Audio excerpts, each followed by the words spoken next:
Have you gone through it once and make sure that they're all in order or anything? Have you checked it out?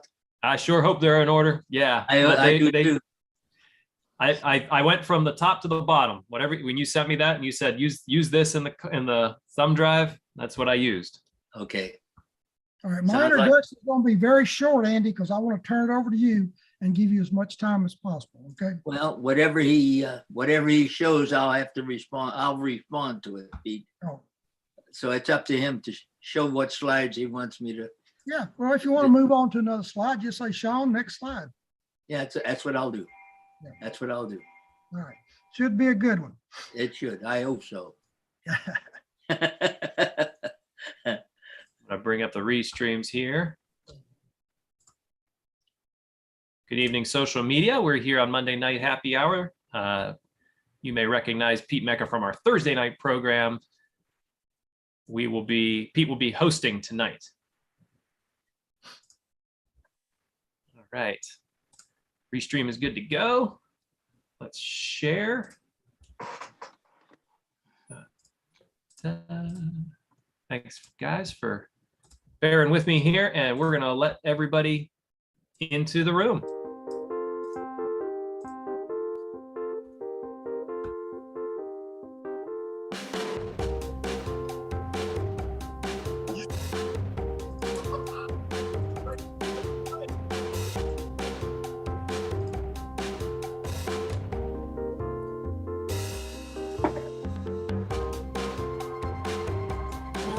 Good evening, everybody.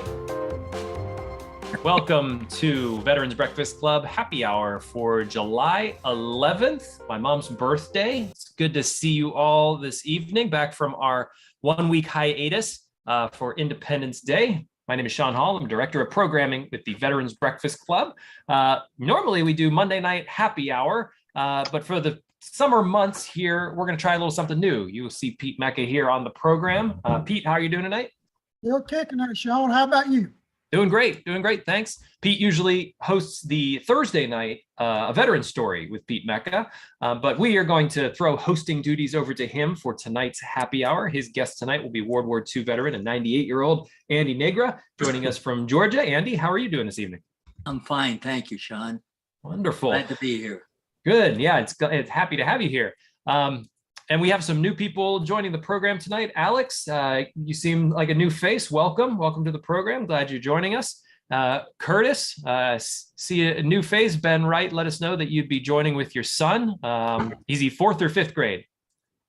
He's actually going into 3rd grade. Going to the 3rd grade. Yes, sir. Andy Pete, he is a follower of World War II veterans and may have a question or two tonight for you guys. So we'll keep the stories PG, probably. I think that'd be a good idea. Good to see all the rest of you, Brad, always good to see your face. And Glenn, I knew having a World War II veteran on would bring you out, so it's great to see you here. I'm going to start off with a couple of announcements tonight. We're going to hit those real quick and fast, and then we'll get right to the program because we got a lot of photos that Andy shared with us that we are eager to get to. And let me get over here to my share screen. And as always, we like to thank our sponsors, D&D Auto Salvage. They are a really wonderful supporter of the VBC. They've been supporting us for, feels like at least almost 2 years now. Great organization. They began as a small hauling and used auto parts operation in the Pittsburgh area in the late 1970s. They accept all kinds of metal, both ferrous and non-ferrous, that may be generated by industrial manufacturing and construction, demolition, and small commercial entities, as well as individual customers. They have a wide variety of material handling equipment and are capable of managing any type of job in a timely and efficient manner. You can contact them for quotes and availability at dandautosalvage.com. We're hoping that we can continue on a relationship with them for quite some time because they're fantastic. And also tobacco-free Adagio Health. They've also been quite a long supporter of the Veterans Breakfast Club. So if you're not new here, if you've been with us for quite a while, you've heard me talk about them. They are dedicated to reducing and preventing tobacco use and to getting the word out about the hazards of smoking and secondhand smoke. They're all about health. So they want people to quit. They have a popular quit line, They have classes, nicotine replacement therapy. Their quit line is 1-800-QUIT-NOW, so it's super easy to remember if you need to. They also educate people, children especially, about the tobacco use from cigarettes, cigars, pipes, chew, snuff, and other nicotine products such as vaping. And finally, they advocate for public and private policies that ensure healthy places to live, work, and play. You can learn all about them and the programs that they offer if you're looking to quit at tobaccofree.adagiohealth.org. Our magazine, the new magazine is out. We actually just did a reprint of 1,500 because they have gone fast. We mail out probably 5,000 to 6,000 of these. We get a whole bunch more that we just hand out by hand. We have a lot of great people that take boxes from Todd and just get them out to the public. And let me make sure that I admit everybody here from the waiting room. I don't want to get too heavy into the slides and forget people in the waiting room there. But if you don't get our magazine, it's because we don't have your address. So please send us your address, and we'll be happy to put you on the mailing list. The magazine is completely free. So would love great to story on front too. Yeah, this is an incredible story. Rescue from the Tomb of the Unknown Soldier. This we had this veteran's his sister on the program. She talked about how he was shot down. He was KIA. The remains were found. The Army was changing up their way they were identifying remains. Ended up not working. Well, his remains sort of got lost in the shuffle. He ended up in the Tomb of the Unknown Soldier, and it took them many decades to figure out that the remains were his. So he was actually recovered and taken out of the Tomb of the Unknown Soldier. But that's just one story in this magazine. You could read this thing cover to cover. It's, I think, 36 pages now of wonderful veteran stories.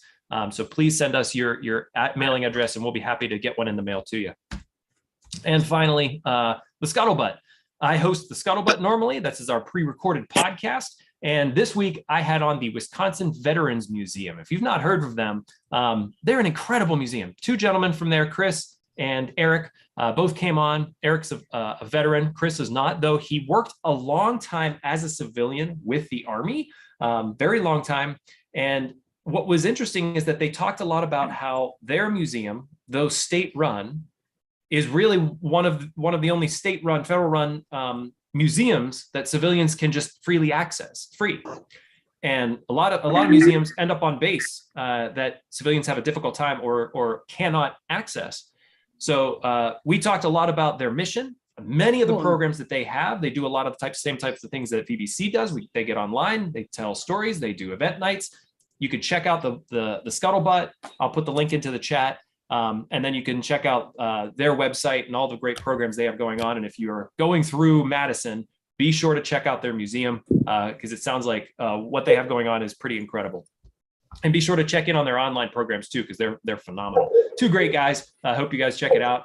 And yeah, that just about does it for the announcements for this evening.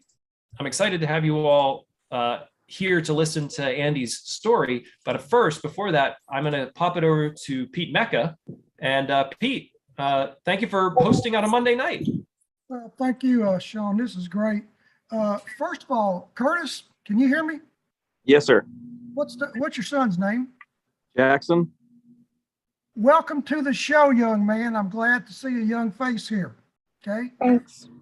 You're welcome, and I'm so grateful that you got your looks from your mother instead of your father. Okay, that's a joke. All right. Thank you for joining us tonight. Okay. All right, folks. I have the absolute pleasure and honor to introduce my guest tonight, Andy Negra. Andy is a World War II veteran, combat veteran, fought all the way across Europe, and 98 years old, and the man can beat me at golf. Can you imagine that? Andy, I'm going to turn the show over to you. Thank you very much for joining us tonight. The floor is all yours, sir. Thank you very much, Pete. Okay, who's going to show the slides? I'll pull it up here, Pete. Give me one sec here. And there we go. Okay. I was with the 6th Armored Division. The story on it, before we get into the slides, I'll give you a little background on myself. I am first generation into this country. And my dad came from Austria-Hungary. The business people in the coal mining business. They recruited these people and they came over here to work in the coal mines. So my dad was drafted, I think, and came over here in 1910. He married my mother. They had 4 children. During the Depression, we went all over the place, West Virginia, Pennsylvania, you name it. And we finally ended up in Brownsville, Pennsylvania in 1930. At 1930, my dad got a company house. It was one of these houses where you had what do you call them? Duplex houses, two houses together. Outside that toilet, no electricity. We had the inside one cold water, and that's about it. 2 bedrooms upstairs, 2 bedrooms downstairs. Everything was heated, kerosene lamps. So this is just give you a little idea of what we went through during the 1930s. From 1930, we stayed. One of the things I like to mention when I make this presentation is in 1930, I said to my brothers and sisters, we had a sister, an older brother, me, and a younger brother. They've all passed away. I'm the last of the group. We were together one day and I says, I want to tell you all, I'm 6 years old. I says, I'm going to graduate from high school. And he just looked at me. Well, make a short story. I'm the only one that graduated out of high school, Brownsville, down on the Monongahela River, if you don't know where it's at. But I'm the only one that graduated, and glad I played football, was on a championship basketball team, played 3 years of football, got a letter from Clark Shaughnessy, I think it was, that from Pittsburgh in 1943 asking me to come up, but Uncle Sam had priority on me, so I didn't get a chance to go up there and play for the Pittsburgh, not the Steelers, but the Pittsburgh College. Graduated in 1943.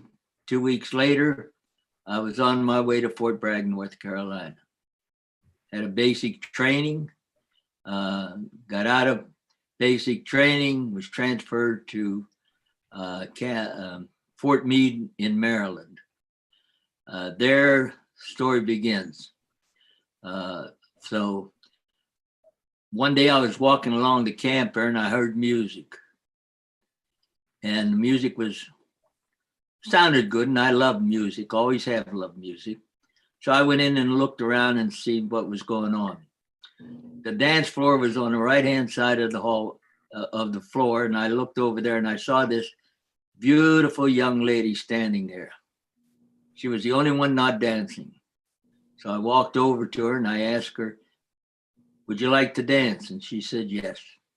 So we got on the floor and it lasted about 2 or 3 minutes. And after that, the music stopped. And I said, well, do you want to continue on? She said, yes, let's do it. The next song was called People Will Say We're in Love, out of the stage show Oklahoma.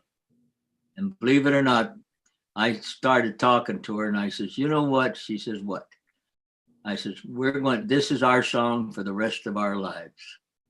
And she looked at me and she knew, she said, well, this guy's got a snow job you wouldn't believe. So anyhow, we danced. I met her every time she came up from Washington, D.C. I was there to dance with her. I didn't dance with anybody else. Finally, the time came to be shipped out. And I went to Camp Shanks in New York and then transferred to the boat, got on the boat, heading for, I didn't know where.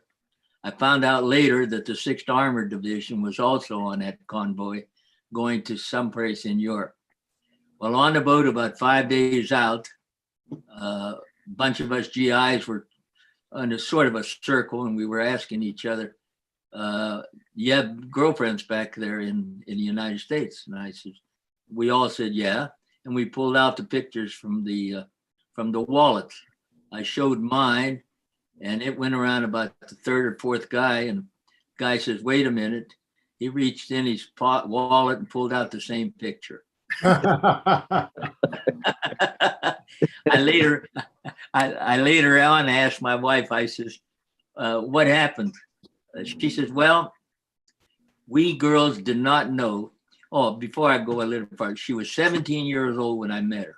17. I was 19 when I graduated. So she was 17, I was 19. Well, she told me that we did not know who was coming back. So they gave pictures to a lot of things. So I would like to call it, she had plan A, B, C, D, E, F, G. I don't know how many pictures she gave out, but she must have given out a whole bunch of them. And fortunately, I'm one of the guys that came back first, and that's the one she latched onto. I'll show pictures of her later on in the slides. So after that, we went in and landed at Barry Wells. And at that time, I found out that I was going to be assigned to the 6th Armored Division, transferred up to, well, it was in Barry Wells, and I became part of the 128th Field Artillery, Armored Field Artillery, tanks. So got up to the camp, spent some time there. Here's the 6th Armored Division.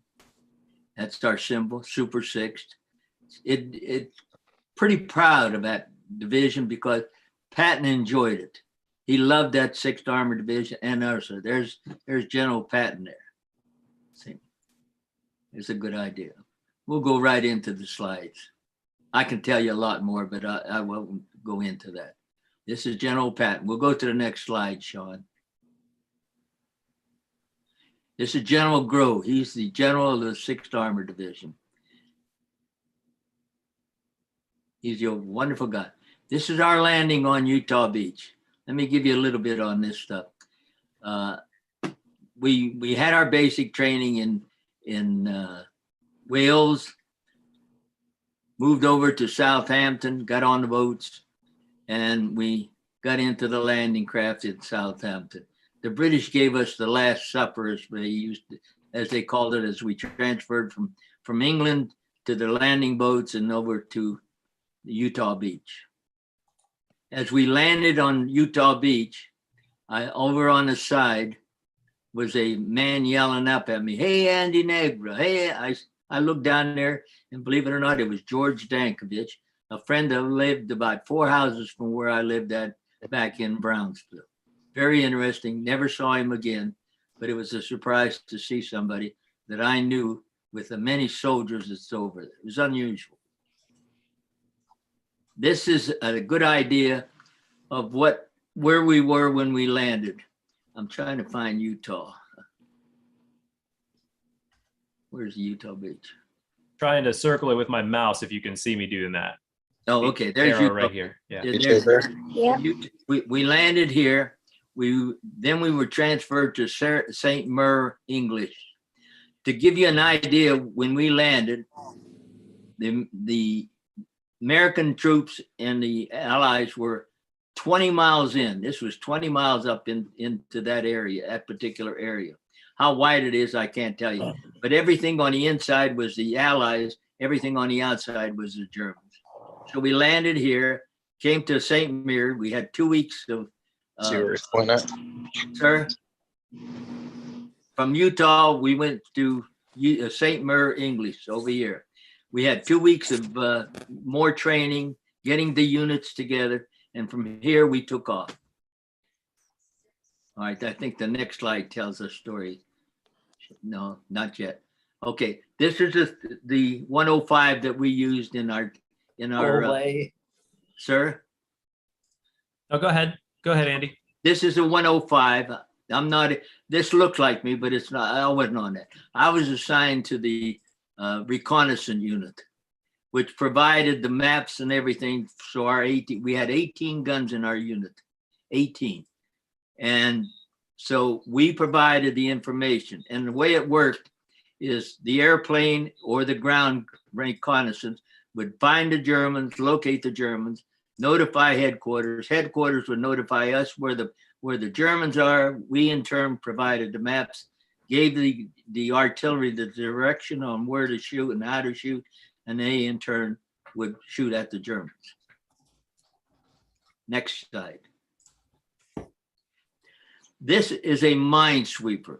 As you can see, it's attached to a tank. Now, the Germans were scared of this particular item because we would take these, the main purpose of this item was to explode any bombs that are on the road.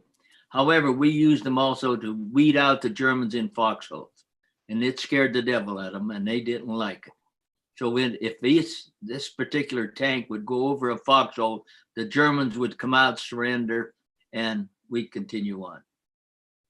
Just gives you an idea. Andy, what is this? Oh, is this the gun up here on top? That looks like that's the 50 caliber. Looked like a giant lizard for a second. So just It wanted to does. make sure my history was right. And these are 105s. Okay, next slide. Now this is where we start off. Whenever I show this presentation, I always tell people that the armored division cut the war down at least a month, if not more. And this is a good reason I want to show you. Up here was Utah Beach, or St. English. And we came around here, and Patton's order was for us to take a certain port, which was called Brest. And his orders were for us to take this particular take. Just to show you how fast an armored division moved, we moved 240 miles from the Utah Beach to this Brest Peninsula in 10 days. Wow. 240 miles in that thing. And there's a lot of stories in between here that I'll show you in a couple of slides. Next slide. This is the hedgerows. If you read into the history of World War II, hedgerows was one of the benefits that the Germans had that we had to fight against. The Germans would hide behind those bushes and then naturally destroy any vehicle that was coming in front of them. So this is one of our tanks coming through. It was free to travel, but this is the size, and it was very easy for the Germans to hide behind these bushes and then destroy our vehicles. Next slide. This is one of our tanks going to war, and this was a destroyed, the vehicle on the left was a damaged vehicle, and it's going back for repair. And this is the 105. Notice the two prongs on the side in the front of the tank. Those were hedgerow cutters. And what they would use was to cut down the bushes and give us access to the back of the hedgerows. Next slide. This, to me, always amazed me. When we went past this, these were Germans using horses and pulling their artillery. When we went past this whole column was destroyed, completely destroyed. Men, horses, and everything were laying on the side of the road. And it went on for about a half a mile, if not more so. And I was always amazed that they used horses, being as strong that Germany was, to be carrying moving these artillery pieces on horseback. I mean, carrying them by horses. It's amazing. But this was going towards Brest. Next slide. This is General Spots. When I was talking to you about that 240 miles, General Spots was a controlling general in that particular area, the Brest Peninsula. He was trying to round up all of his soldiers to go into Brest and defend that particular port. Unfortunately, he ran into one of our units. We captured him. He was not able to get his soldiers into that particular Brest area. And what we did was we captured him. We also divided his German soldiers, and that was the purpose of the 6th Armored Division, was to divide the Germans, and a follow-up, what was ever following up in back of us, would take over the area and take over the German soldiers, and we would continue on, again, dividing the Germans into pieces. Next slide. This was when we got to Lorient, General Patton issued orders for us to take it. Well, we found out that we couldn't take it. We were only one battalion. one division, and we couldn't take it. So they in turn found that out, and they transferred us out to a town called Lorient. And this is us at Lorient. Well, let me finish on Brest. What happened there was it took 2.5 months, 2 artillery divisions, and then several infantry divisions to finally capture the port of Brest. And by the time they captured it, it was useless. We couldn't use it again. So we left Brest and moved down to Lorient.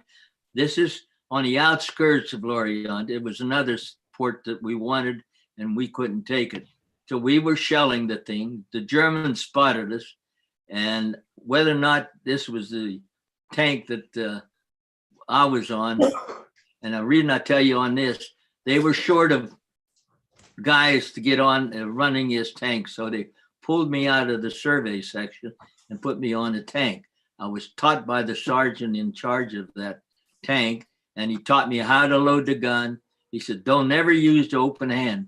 He says, use your fist, take the shell, jam it into the barrel, use your fist, and get your hand out of there real quick. Otherwise, you're going to lose your fingers. That's where I learned how to be in this tank, like in this thing. So the Germans spotted us. They started shooting anti-aircraft guns, artillery at us, and we jumped into the tank, and we got out of there. Funny thing about this particular spot, they kept shooting it at this one spot, and we moved about 25, 30 yards to the right, and the Germans kept shooting at this one spot, so they didn't get anybody after that. Next slide. This is a 3-cent piece. We left Lorient, and we were heading more into France. And we stopped at a place, and it was cold, raining, not sleet yet, but it was cold and rainy. And we went into this empty house to get out of the bad weather. Well, it had a pot-belly stove in there. And I started cleaning out the ashes to get some warmth in the place. And I looked down, and I found saw this little article laying in the ashes, pulled it out, cleaned it out, and found out it was an American 3-cent piece, 3-cent piece. And it was dated 1856. I still have it at home. I'm sorry to say it's a bad copy, but anyhow, it is a souvenir that I kept. Worth a little more than 3 cents now. I don't know what it's worth, honest. But I think there's another side to it. I don't know if we saw both sides. Next slide. See if it's the other side. No, it's not. But anyhow, it's a 3-cent piece, 1856. I wish it was in mint condition. I know it'd be worth a small fortune, but it's not. I've never taken it to a coin collector and found out. This particular slide over here on the right, as you look, is a destroyed German vehicle. And our American soldiers, our guys, are going after the soldiers that occupied that particular vehicle. So that's the purpose of this slide, just to show you that we're in action at that time. Next slide. This is I'm just showing you, this is one of our tanks shelling a town in France. And this just gives you an idea of what our positions were and what we were doing. Next slide. This town in France, we stopped here. And the reason I like this slide, the guy on the right is Swede Jensen. He was our half-track driver. I'm on the left. I had a little mustache. My wife would never let me keep a mustache after we got married. She said, no mustache. But we weren't married until I got back. But anyhow, I remember this town especially because there was a farmer whose cow could not deliver the calf. So we had a second lieutenant from Iowa, and he went and stuck his arm down in the back. He was a farmer, and he knew cattle, so he tried to save that cow and found out that the calf had got itself winded into all of the parts inside of the cow. And unfortunately, they didn't save the calf. They couldn't save the cow. So I remember that. Then there was also a wedding between a German resident and a POW, not a POW, but a woman from the camp, a prisoner camp. She was a Polish lady, and there was a wedding going on there. So we witnessed that. Next slide. This is our snipers, our soldiers going through a town looking for snipers and looking for Germans. Just to give you a good idea of what it was like during World War II. Next slide. This is the Maginot Line. This was the particular area that the France hoped to keep the German from invading France. The purpose of this great big moat was that when the tanks came up to that particular moat, they would go into the moat and naturally get clogged up and not be able to move any further. Unfortunately, the Germans found ways to go around this Maginot Line and take over France when they did. So that particular road there was saved. Okay, next slide. This is unfortunately, I had down on one of the slides that I have, and unfortunately, Sean, I don't have it. It gave you the town and everything else with the information on it. So I don't understand why these slides didn't have that information. But this is a destroyed German tank. And the purpose, the way that you destroy that, notice the treads on the tank. That's how you stop these vehicles. Once you destroy the threads from turning, the tank's useless. And then it becomes an easy picking for whatever artillery is trying to knock them down. We might have that slide. It might be a bit later. Sorry for the, it's out of order here. Okay. Notice this German soldier on the left-hand side. I don't know. I'm not sure if this is our tank or not. I don't see any marking on it. I think, yeah, it is our tank. It's our 105 tank. But anyhow, this is a German soldier laying on the side, and there's another one on the right side of the tank. And notice again, the threads are shot up, so that keeps the tank from moving. Next slide. Here's another one. This is the German tank. So Should give a small disclaimer for Curtis, just so you know that, that there is a bit of one of the liberated camps near the end. If you need me to flag that, there's just some more pictures that might need a bit of a disclaimer for you. Right. Okay. But these are, notice the longer barrel on that thing. So it's it could be about 155. Ours were 105s. All our artillery were 105. Okay. Next. This just gives you a picture of what, and if you've been watching the war that's going on in Europe between the Russians, this is what's going on, and this is what it looks like. I show this just to show you how destructive, and the odd part is here we're doing it to save the world and destroying France and anything that's ahead of us to get to the Germans and end the war. Unfortunately, this is what we leave behind. Just give you an idea.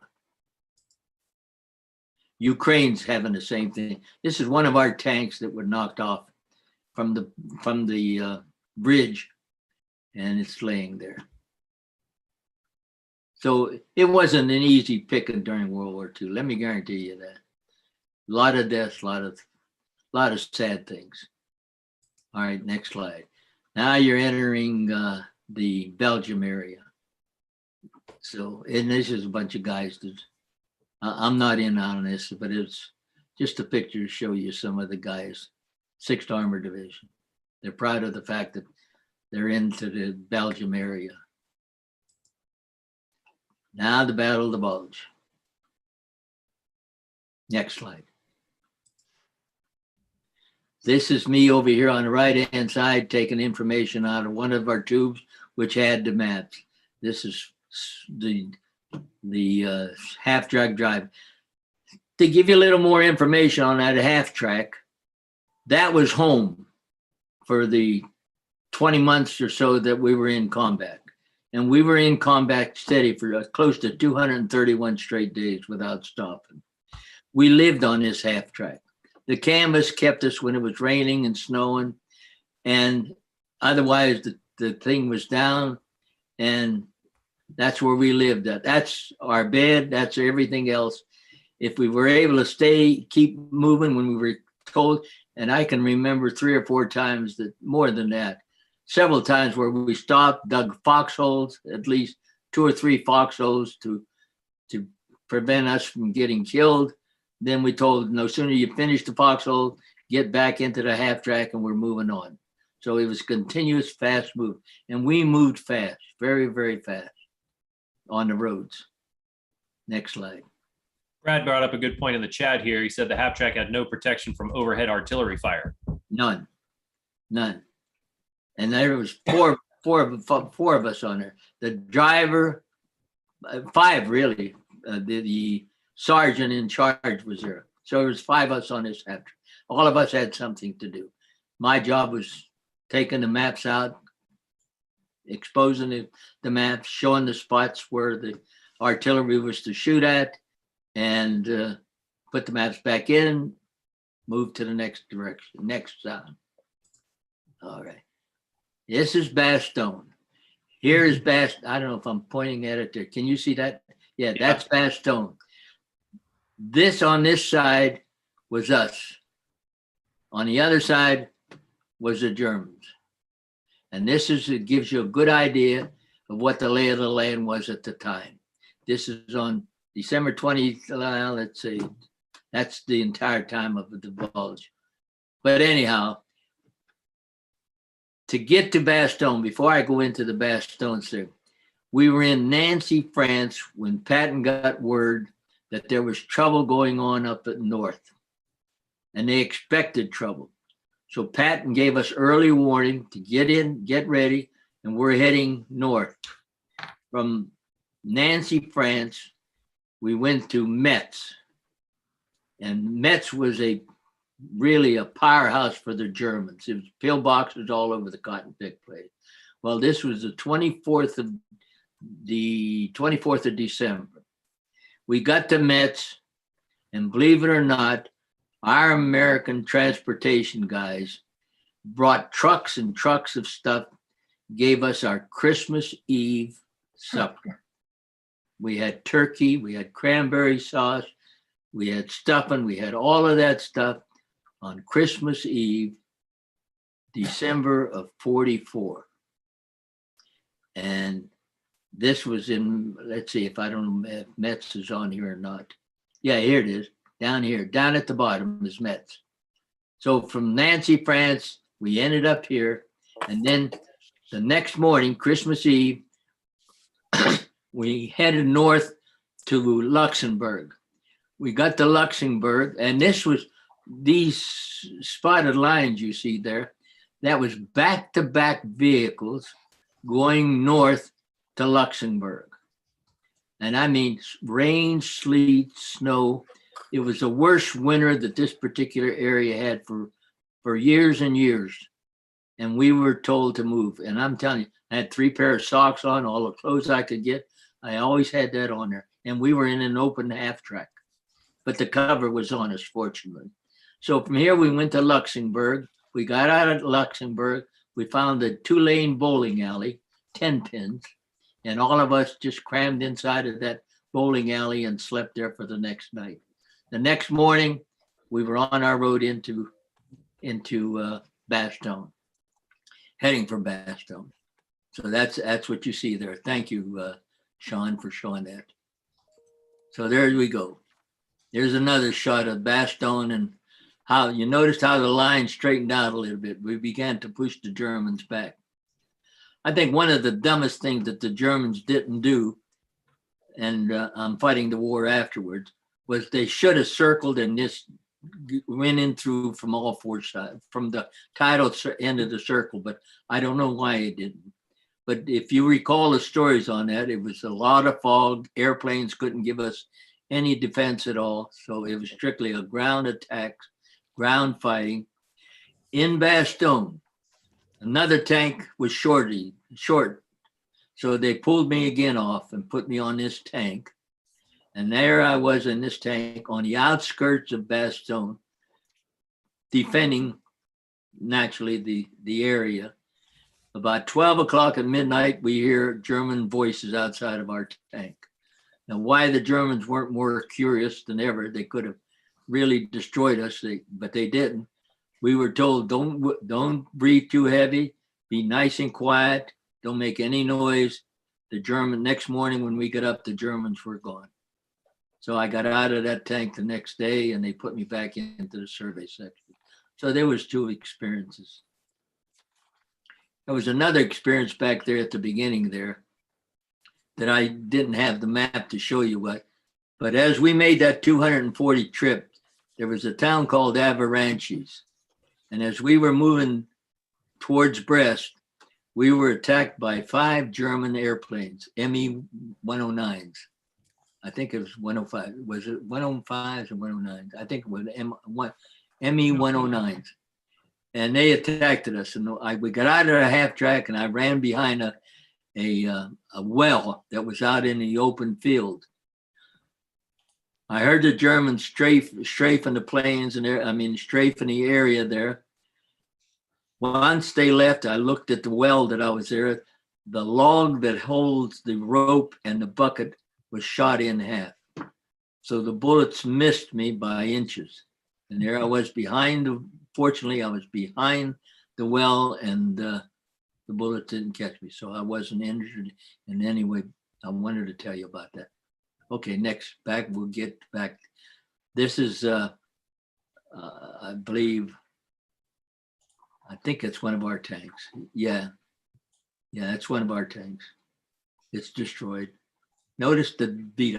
If you're looking at Ukraine, if you watch the Ukraine in the early stages of the Russian invasion of Ukraine, this is what you saw. And this is what we left.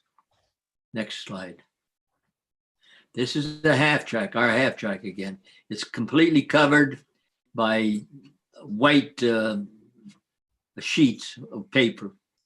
And notice the snow and thing. I have materials when I give this slide presentation in person. I passed out articles on the Battle of Bulge, and it gives you a good description on the amount of information, the amount of equipment that the Germans had, the amount that we had, and just to show you. I have it on I may show it to you later on. I'll read it to you. Okay, next slide. This particular slide impressed me. This is a German tank destroyed by us. And these markings you see on that, looks like footprints. Go back that one slide. These markings are shells that hit this tank by our artillery or our tanks, and they just bounced off of the German tank. Eventually we got that tank. But this just show you, there's 8 different shots on it that hit this particular tank and it just glanced off. Shows you how powerful their equipment was. Next. Andy, Can I ask a question about that? Yes, sir. Do you know if that was a German Tiger tank or one of the other monster vehicles they had that were tank-like? I really don't know. I'm sorry, Glenn. I really don't know. You'll see some other German tanks in these slides that are still coming up, and we showed several of them, but I couldn't tell you on this particular slide. What was the general feeling among you and your fellow soldiers about the quality of the German tanks versus the quality of the Sherman M4? The German tanks were stronger and they were built stronger and thicker. They had a better defense. But somehow our guys were able to get to them and destroyed a lot of. We did destroy a lot. And you've seen pictures of some, and you'll see more pictures. I think there's still a couple more pictures of art. But their equipment was good, very, very good. Well built, well supportive of what they needed. And they did a good job. But we were, I think we overpowered them. Andy, may I ask a question? Yes, sir. Were you aware of the German tanks having an Achilles heel? Not Did they have a offhand. weak point? Did they have a weak point somewhere though, on those big tanks? Yeah. Yeah, we would outmaneuver them. 3 tanks that are one, you get around the rear and the 75 millimeters would penetrate the rear. And that's how they'd knock them out with numbers. That's the only way. Defeated them with numbers. Our 75 tanks were very weakly. It was a weekly thing, but they were very effective at certain stages, at certain times. They were very effective. But other times they were easy targets too. Because Yeah, they it weren't. wasn't Go ahead. It Germans wasn't are until they faster. came out with the patent tank that had the 90 millimeter. It was high velocity, like the German 88. There you go. That 88 scared the devil out of me, let me tell you, many times. Okay, next slide. Andy, Brad asked in the chat, did you have winter gear to stay warm? The only way, we didn't have winter gear as such.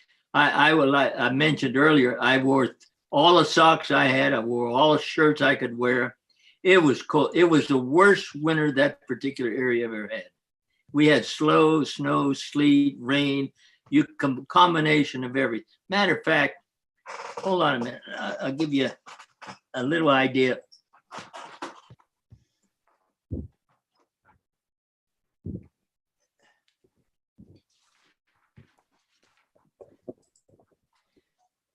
I'll give you a quick summary of this, Sean. Let's see. I'm trying to read this real quick and get to the point. The last paragraph is the most informal information concerning. The Germans' initial attacks involved 410,000 men, just over 1,400 tanks, tank destroyers and assault guns, 2,600 artillery pieces, 1,600 anti-tank guns, and over 1,000 combat aircraft, as well as a large number of other AFVs. These were reinforced a couple of weeks later, bringing the offensive total strength to around 450,000 troops and 1,500 tanks and assault guns. Between 67,200 and 125,000 of these men were killed, missing, or wounded in action. For the Americans, out of the 610,000 troops involved in the battle, 80,000 were casualties. While some sort report that up to 19,000 men were killed, Eisenhower, personnel chief, put the number of about 8,600. British historian reports the number killed as 8,407. It was the largest and bloodiest battle fought by the United States in World War II. Just gives you an idea. And the other thing, let's see. I won't read any more of that, but I thought you'd be interested in that, Sean. Go ahead. Yeah. Thank you. Okay, after that, now here's the two of our, I think, yeah, these are 2 of the German tanks. Notice the threads on the tanks. So they're both shot. I don't know what they were. Here's a bunch of guys at the Battle of the Bulge. Shows you how much snow we had. A lot of snow, and it's cold.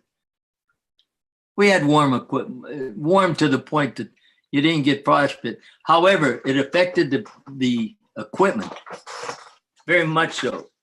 And I don't know if I have this or not. See here, on Andy, on the, I believe the tank behind you, it says Berlin bound. Uh-huh. Yes. Well, you know what stopped that? The Russians stopped that. And that's an agreement that we would not go into Berlin. If they left this war up to Patton, we'd have got there long before the Russians ever got to Berlin.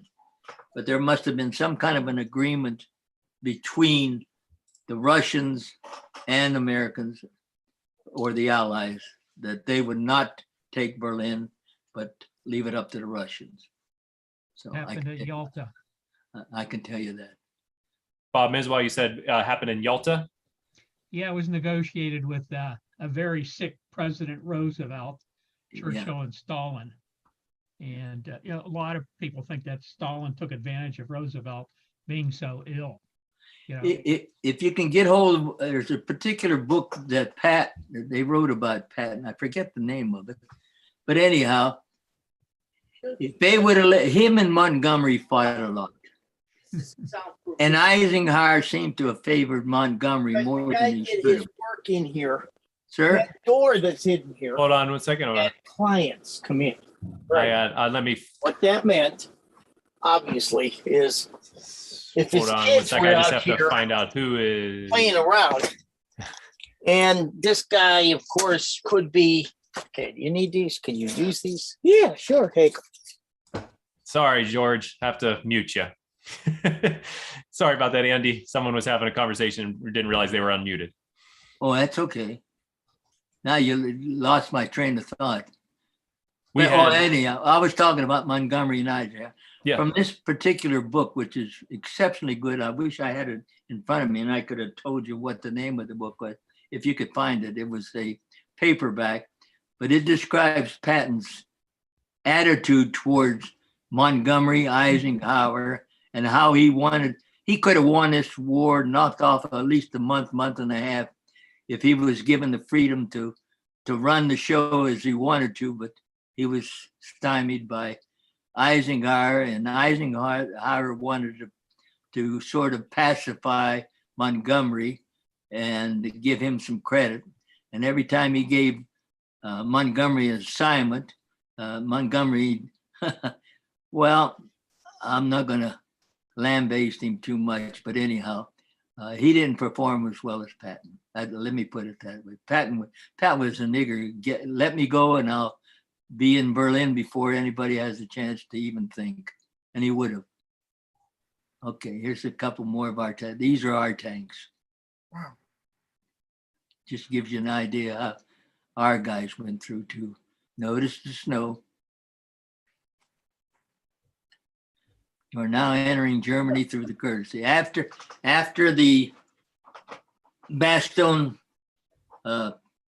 excursion, we just moved into Germany. We crossed the Elbe River, went into Germany. Next slide. This I enjoy showing this, and I don't know if there's any women a lot, but this is General Grove relieving himself in the Rhine River. It was an unauthorized okay for General. They had a sort of an agreement that once you take a specific river, you can decorate it. And General Grove wanted to mix American water with the Rhine River. So this is General Grove in the Rhine River. Fortunately, they didn't show all parts of him. This is one of the pillboxes that the Germans had to protect their land. Is this all just wound up? Yeah, we're coming down to the words again. Yeah. Well, I'm saying like the at the bottom of this picture, is this barbed wire? I couldn't tell you, honestly, Sean. I don't know what's there. It looks like barbed wire, doesn't it? Yeah, look at this tank over here, and this is one of those carts that carried it. We did this particular scene shows the German family returning to their hometowns. Sorry about that. Go ahead. Okay, so this is just the GIs are allowing them to go back in. They're going back to their destroyed houses and salvage whatever they possibly can. These are German people going back to their homes. Okay, this is the Autobahn.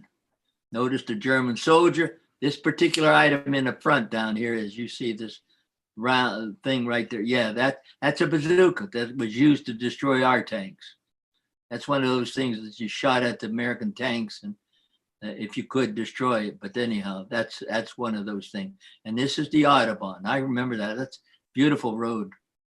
Beautiful road. And that's a German soldier laying there. And this is one of our tanks riding it. Next slide. These are German prisoners going back. This is the 6th Armored going towards the front. And we're moving in. As you can tell, a lot of these guys were captured, sent back. Some of them came to the United States. Some of them married American girls too. I can tell you that. I know a few of the Germans that lived in our particular area here that good friends of mine, but he was World War II. So that's next slide. These are 14-year-old kids that Hitler used to confront our guys. These are 3 of the 14 soldiers. They were made to be soldiers. This was coming to the end of the war. Just to give you an idea of what Hitler, how he knew he was in the spot, so he was recruiting anything and everything to stop the Allies. Next slide. These are 3 more of the kids. They look pretty cocky, but then we were feeding them, and they're prisoners. They were captured, and I'm sure they're happy that they weren't killed. So it just gives you an idea of what we were up against when we were fighting. Next slide. These are 2 Polish women. We captured many camps that they had these Polish ladies and any other thing. These 2 ladies were out of a camp with 125 that they were captured and released by us. We got them freed. So these are just to show you a picture of some of the prisoners that were released. I'm assuming she's probably holding her friend's cigarette here because her friend's combing her hair, but She shows them this one here. Look, the one in the front there is holding, looks like a mirror, and the other one is using it to comb her hair. I'm glad you mentioned that because I thought that was bread. No. See how she's trying to fix her hair? Yeah. Okay. The next slide is a American captain in the center there, and all these guys around him are prisoners that were released. We freed a camp, and they were approaching this captain and asking him for cigarettes and anything he had that he could give up to give it to them, and they were all after them. So just to give you a picture of that. Next slide. These are a couple, I think one's a New Englander and another is an Australian, waving to one of our members of our tanks going through the town. We had just released that camp. They were prisoners also, and they were acknowledging the fact that they're free now, and they were thanking our guys as we went through the town. Okay, this is a airplane camp, airplane area where we captured the planes and everything. There were 1,500 German soldiers protecting this particular place, and we captured all of them, and we captured the planes. So this just another job well done by our guys. Next one. Brad says that's an ME-110. Is that what it is? I don't know the name. I don't know what planes it were. Are these all antennas that are on the front? Yeah. That was used as a night fighter quite successfully. Mm-hmm. Yep. Yeah, Brad says it's a night fighter. Billy, I'm on a Zoom call now. But come on in over tomorrow, okay? Okay, bye. This is one of the prison camps that we freed. Our unit recaptured Buchenwald, which was one of the most famous. Auschwitz was the worst, Buchen was the next. And these are some of the prisoners that we photographed and showed pictures of what it was like in the prison camps under the German rules. Not a pretty picture. The next slide. These are the ovens that the Germans used to cremate the prisoners, mostly Polish, Russian, whatever. They were captured and put into the ovens, and that's how they died, unfortunately. I don't like to harp on these too much. I didn't show too many of these, but I just give you some idea of what it was like. Here is General Eisenhower. There's Eisenhower here on the left. George Patton, Bradley, all of them are there looking at what the Germans did to those prisoners and how they killed them. What Eisenhower did here, he turned around and got the local town people to come in and see what their fellow Germans did to prisoners, which amazed them. They didn't realize what was going on. At least that's the stories I read. But anyhow, this gives you an idea. Now, this is the last town that we stopped. This is at Rocklitz on the Maldi River. And this is one of our tanks protecting a engineer group that are building a bridge in that particular area. This was the last town that we were stopped. The Maldi River is right on the other side here. And we were told to stop. The Russians are going to come on the other side, and that would be the end of the war. But these are our rocket launchers on this particular tank of ours. So those were rocket launchers up top? Yep. So give you a quick shot of that. And this is one of our tanks. Again, this is Rocklitz. One of our tanks going through it. 105s. So now this is the overall map, just to give you an idea of what we went through. We started at Utah up there in the first red on the top left, red thing. We went over to Brest, which is on the far left. From there to the end is 1,500 miles. And this just gives you an idea. There it is. And over to Metz, up to Bastogne, come back down. And then we went through Frankfurt and on the way over to at Frankfurt. We stopped at a factory. They had booze in there, and the infantry guys found it, and they started just taking it out of the factory and sticking it on the sidewalk, and we would stick a couple cases in a half track and move on. So we utilized the best, and we had good stuff. I also got a German banner that was captured in one of the factories there. So I got one of the banners there. What is So the sir? I see the solid line, but what were the dotted lines here? Where's that? Sort Right of, there? yeah, north up into Bastogne, back down a little bit further east. There's also a dotted line here, coming down south. That's part of the units, I guess, of the 6th Armored. This one here is, what did it say? Nancy, Nancy, France. I thought it was further over here, but it might be. But anyhow, I thought Nancy was more over in this particular area, but it could not be. But they're showing parts of Nancy. So now this is what I consider the best thing that ever happened to me in World War II. This is that 17-year-old girl that I met at the dance, which I told you about earlier. And I enjoy this, and a lot of the guys would when I'm showing a presentation to a bunch of guys that always whistle. But I was married to this lady for 71 years. We have 3 children, a daughter who's now 75, still surviving.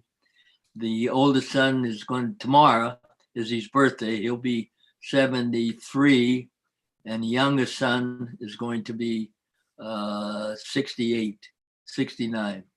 But this is my wife for 71 years.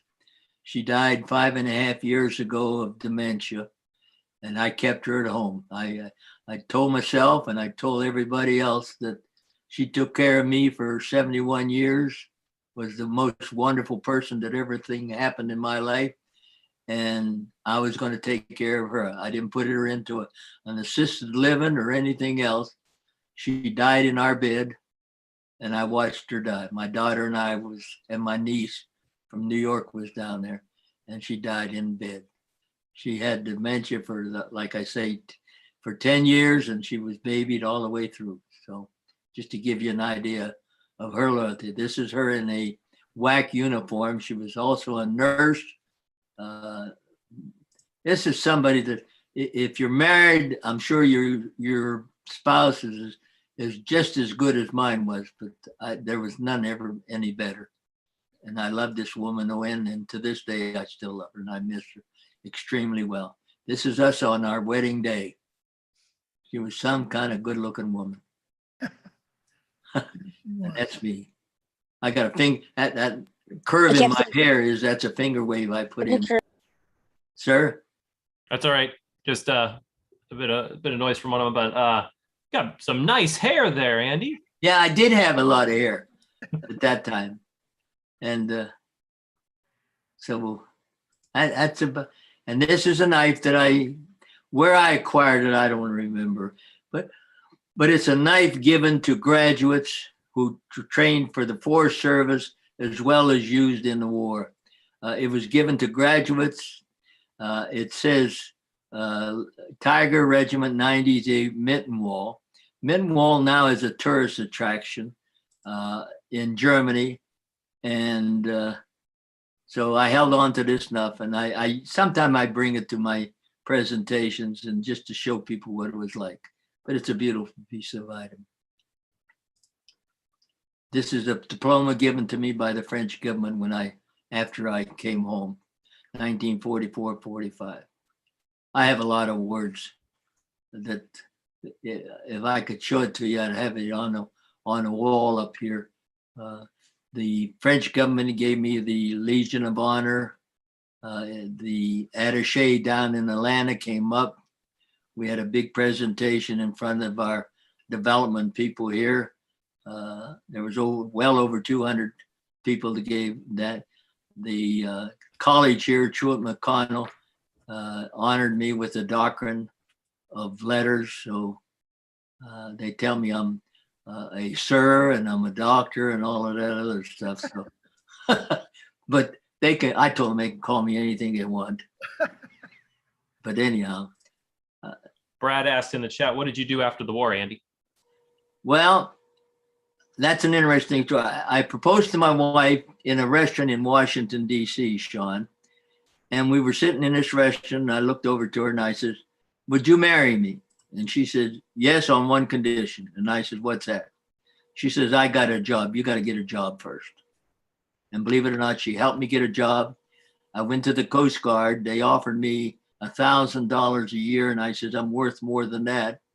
So she got me an interview in the Department of Agriculture. They offered me $1,440 a year. And I said, that's more like it. My first paycheck was $59 for 2 weeks, and I was paid cash, believe it or not. At that time, they paid cash to all those government employees. So I worked for the Department of Agriculture for 33 years, retired in 79, and never took a job after that, but I was always busy doing something. So that's my life. That's it. Andy, where were you the day Pearl Harbor was bombed, and what do you remember about it? I remember I was in the theater, the Capitol Theater in Brownsville, Pennsylvania. I was 14, maybe in that area someplace. I was there and I was watching a movie, and a guy stopped the movie, got on the stage, and this is to inform you that Japan has bombed Pearl Harbor, and President Roosevelt has announced that we are now at war with Japan. I got out of the theater real quick, got up, ran all the way home. And I said, oh, Lord, we're in trouble.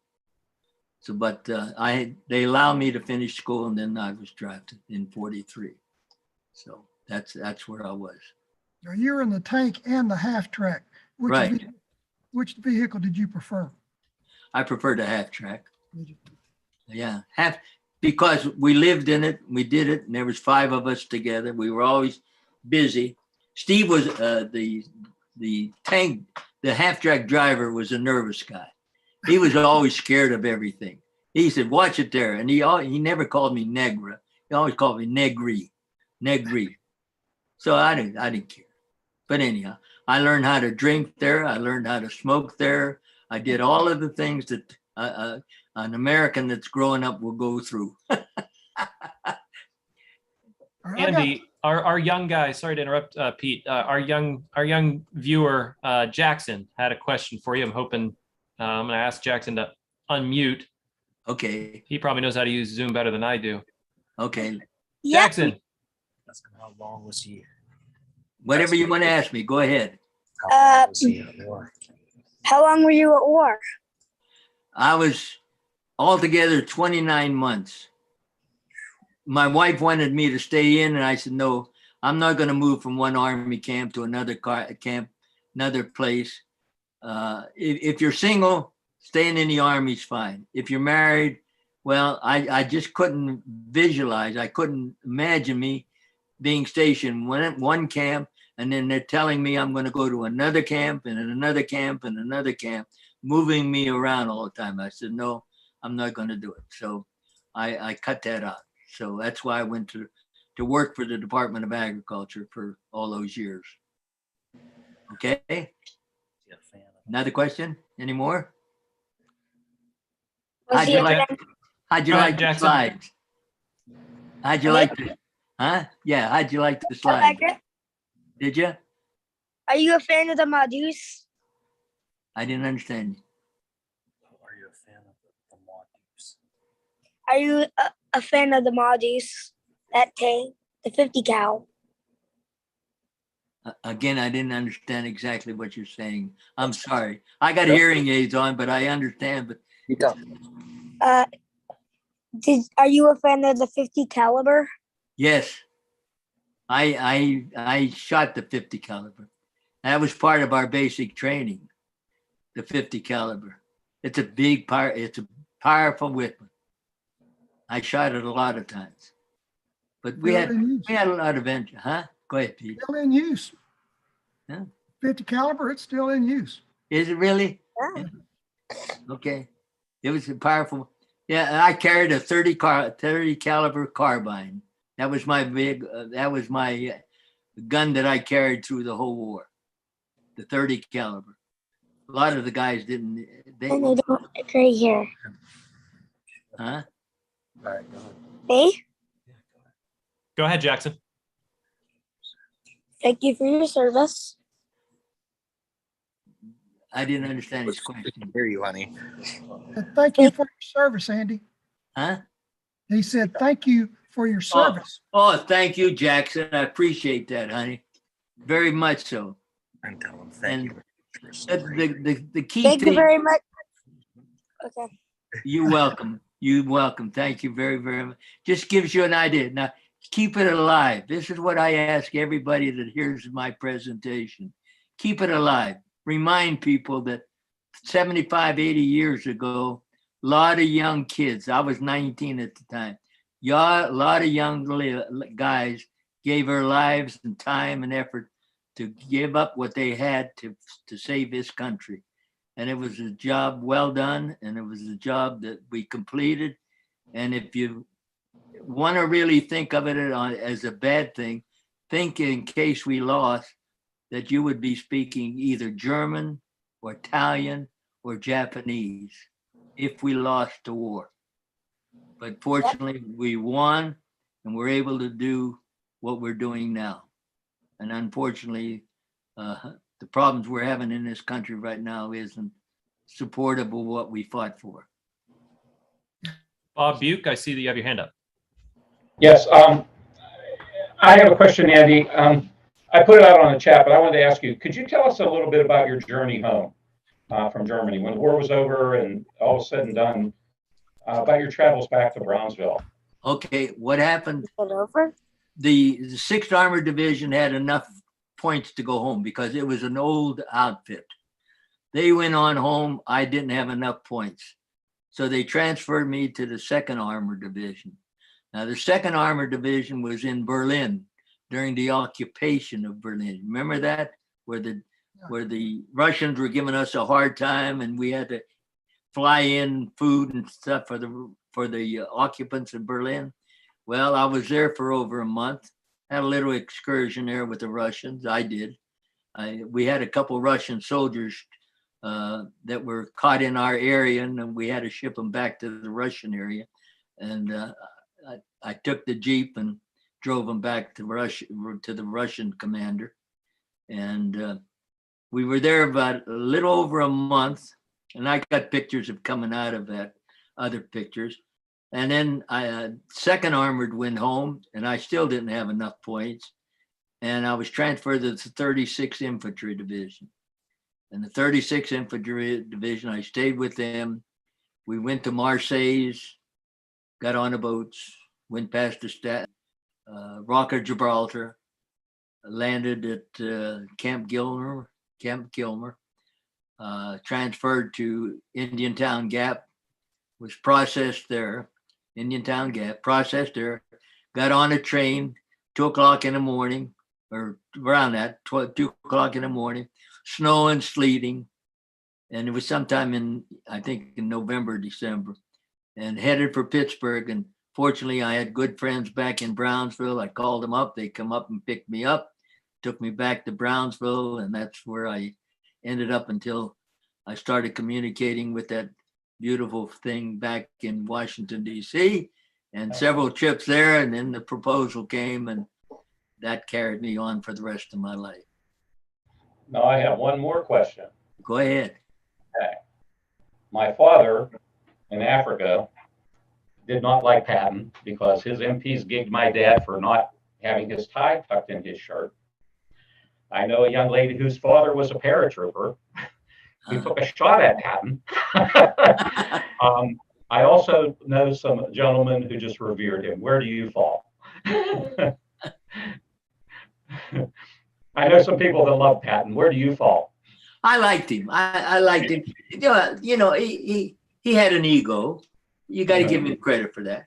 But the thing is, you got to look at his accomplishments.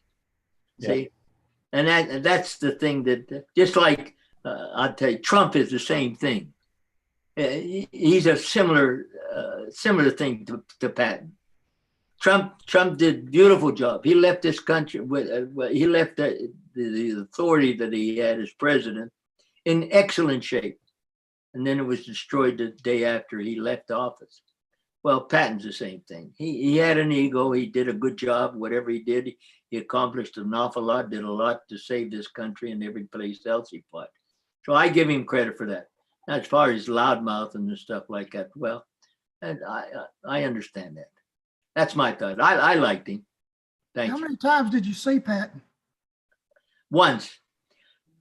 We were shelling a town in France, Pete, and I can remember him looking over there on the side, and there's this guy standing on a ledge. He had his binoculars on. He had his 2 guns on, his leggings and steel helmet on, and he was watching us shelling this town in France. And I didn't, at that time, I didn't know it was Patton. But later on, the guys told me this, that was General Patton. I said, well, that's nice. And that was, because I was 19 years old, I cared. Officers were officers to me. And I didn't admire at that time anybody special. I had a job to do, and I was doing what I was told to do. So that was the only time I saw Patton, except in the movies. I saw him when he was in the movies. Yeah. Sean, I have 2 more questions to close it out. But if anybody else has any questions, let them go first. I'll see any other questions in the chat. Let's see here. Hold on. Brad says, what was it like fighting in a segregated army?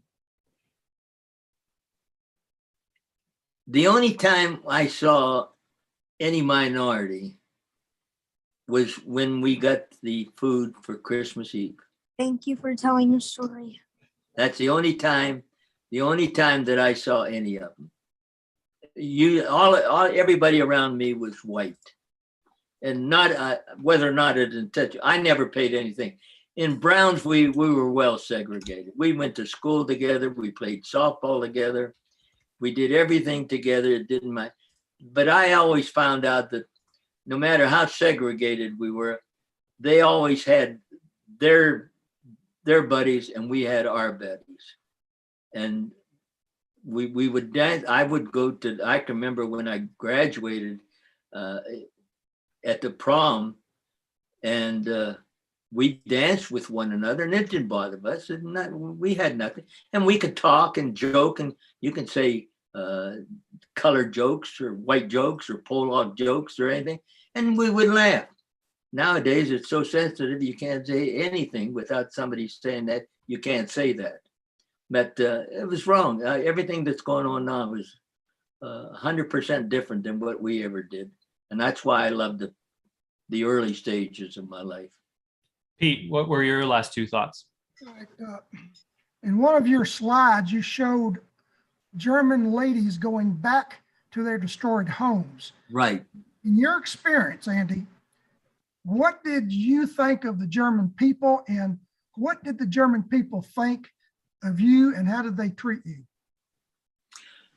Most of them didn't pay much attention to us, and we didn't pay much attention to them. We were very sympathetic. Our group, anybody would, well, you would too. If you saw people going back into the houses and they were completely destroyed, you automatically, as far as I know, Americans, they're all sympathetic. If they see something that's not up to par, you can feel the feeling in the heart that you feel sorry for them, even though you did it. You're the one that did it. So it didn't bother me one way or the other, and it didn't bother me. We got friendly some, and I don't think we did anything exceptionally to treat them. They were never treated badly. Matter of fact, none of us ever treated anybody badly. Even the French or the Belgium or anybody else, we didn't treat anybody bad. And they were fortunately, there were some good people that gave us eggs and stuff like that we could eat, which is another thing for that little boy to know, Jackson. We had different meals. There was C rations, which was a can with food in it. Then we had the D bar. Now the D bar was a Hershey bar with six different cubes in it. And those 6 cubes was your breakfast, lunch, and dinner. And I would have fun with that just to keep myself from going crazy. I would take the top 2, and that would be breakfast, the middle would be lunch, and the bottom 2 would be supper. And then some of the days when we were so confined and we couldn't get any food, I would take supper and eat it for breakfast, which is the same thing. Just to amuse myself. That's what I would do. I'd say, okay, I'm going to take supper and I'm going to eat it for breakfast. Same 2 cubes, except that I just had the fun with it. And that's how I treat it. And there was 3 of them. There was C rations, D rations, and Rations? huh? Any rations? I don't know, Pete. Okay. But I don't know, but I know we had the D bar, we had the cans, and then we had the little cans like sardine cans. We had some of those cans too. So that was the way we ate. And no matter what we could get, we ate. The thing that always got me was we'd move so fast that I doubt I can remember so many times digging 2 or 3 foxholes and then told, okay, we're moving on. And that's how fast the armored division did. We moved and moved fast. And we got over it. Nancy, France was one of the nicest places that I think I ever was in. Nice little town. All right, Andy, did you go, sorry to interrupt, Pete. Andy, did you ever go back to Europe after the war? No, I never did. Never did. I had chances and I should have gone. But my kid says, Dad, that's a long trip and all of that stuff. But unfortunately, I never did. My daughter always used to kid me. She says, I know why Dad doesn't want to go back. And I said, well, tell me. She says, well, you might run into somebody that looks like you, And that's a hint, Sean. And I said, no. I said, no. I said, you won't see any of them. Sir? That might just be feedback, but did any of your kids serve? Yeah, my oldest son joined the Air Force, Steve. He went to Vietnam.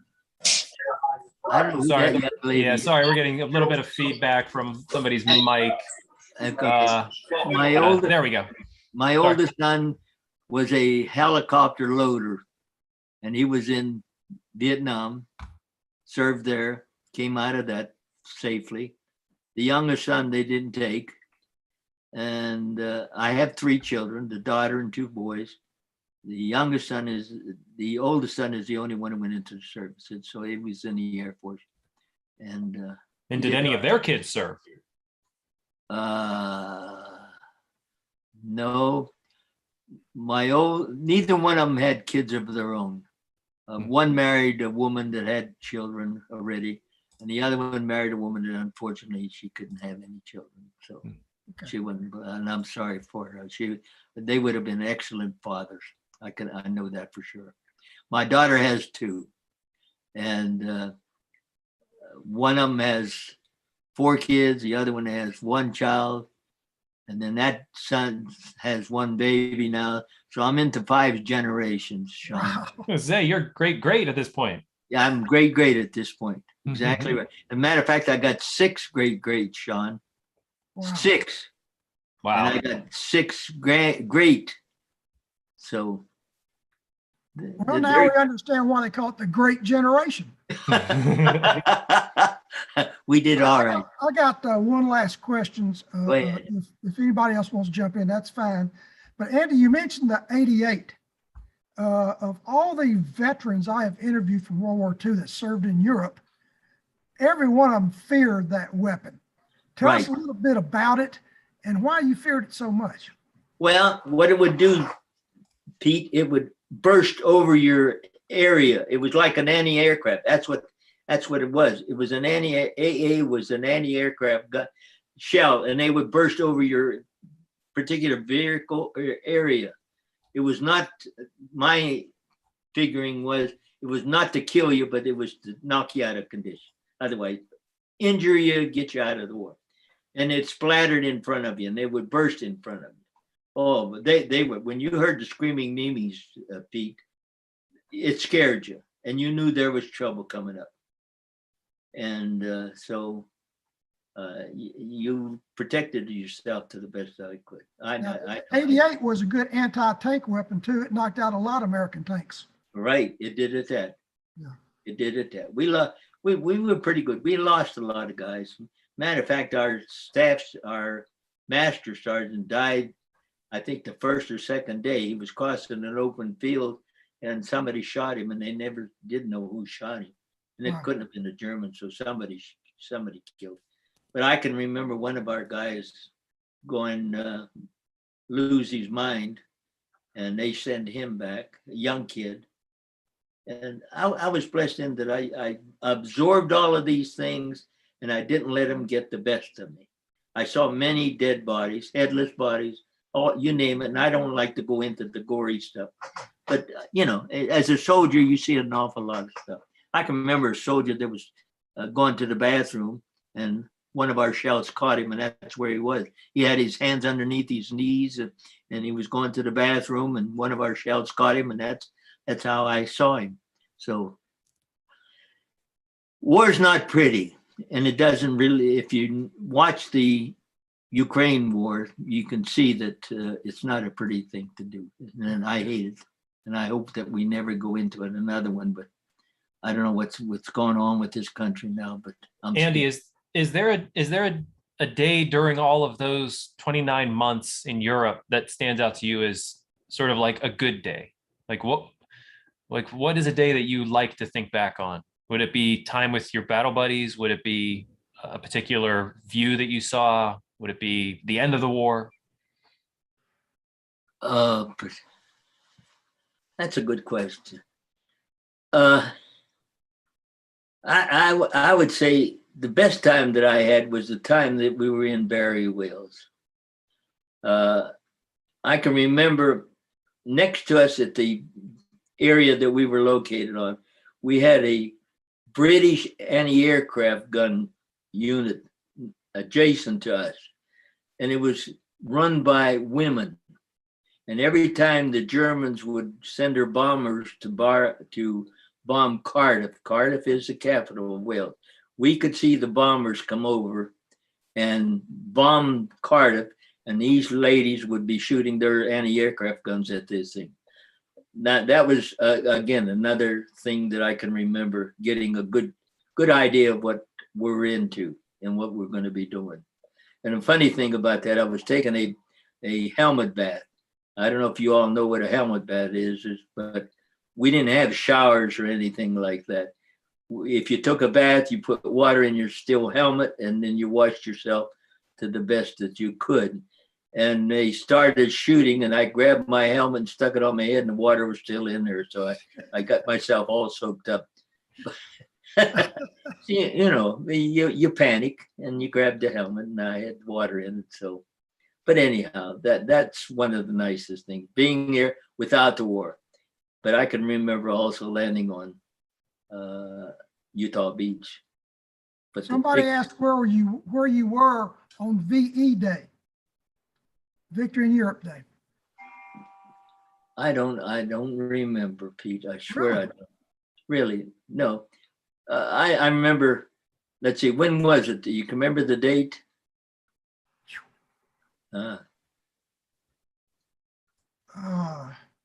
Slips to my mind. March. Anybody? May 9th. May 9th? Yeah.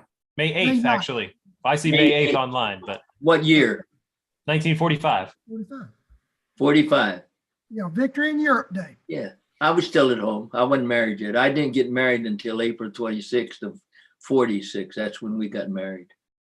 Oh, you came home before the war. 45. I came home in November of 45 and went to Indiantown Gap.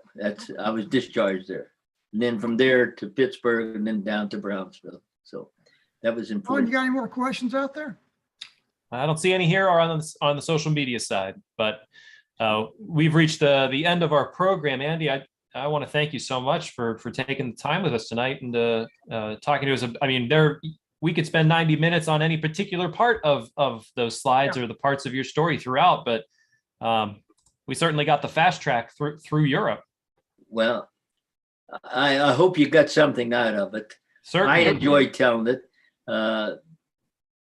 Ron Webb and I, we're doing it to high school seniors before they graduate. We're making this presentation, and it gives them so many of them don't even know what World War II was. And what we're trying to do is continue to remind them that if it wasn't the guys in World War II, they wouldn't be here. It wouldn't be doing our success. Right. So, well, I want to thank you, Sean, very much for inviting me to this. Pete, I know. And Pete, as always, anytime you want me, I'm here, let you know. And I'm glad I was able to talk to all of you. I hope you got something out of it. Well, thank you, Andy. I appreciate your contribution tonight. And I will see you, sir, at the Atlanta World War II Roundtable. Okay, that's right. We're invited, aren't we, again? Oh, all the time. Thank you. The other World War II veterans love seeing you, okay? Oh, fine. Thanks, Pete. Thank you, All right, Andy. guys. Thank you, everybody, tonight. We'll be back next Monday. See you on another episode of Happy Hour. Check out the Scuttlebutt if you get a chance, and please fill out our survey. Also, if you have a couple minutes. Thank you all, and have a wonderful evening. Thank you again, Andy. Sean, will I get a copy of this? We can definitely send you a copy, either through DVD or send you the link for the website. Either way you like. I'd like to get a copy. Wonderful. Sounds good. If you can do it. Sounds good. All right. Thank you, Carol. Good Good year, night, everybody. Sean. You. Okay, bud.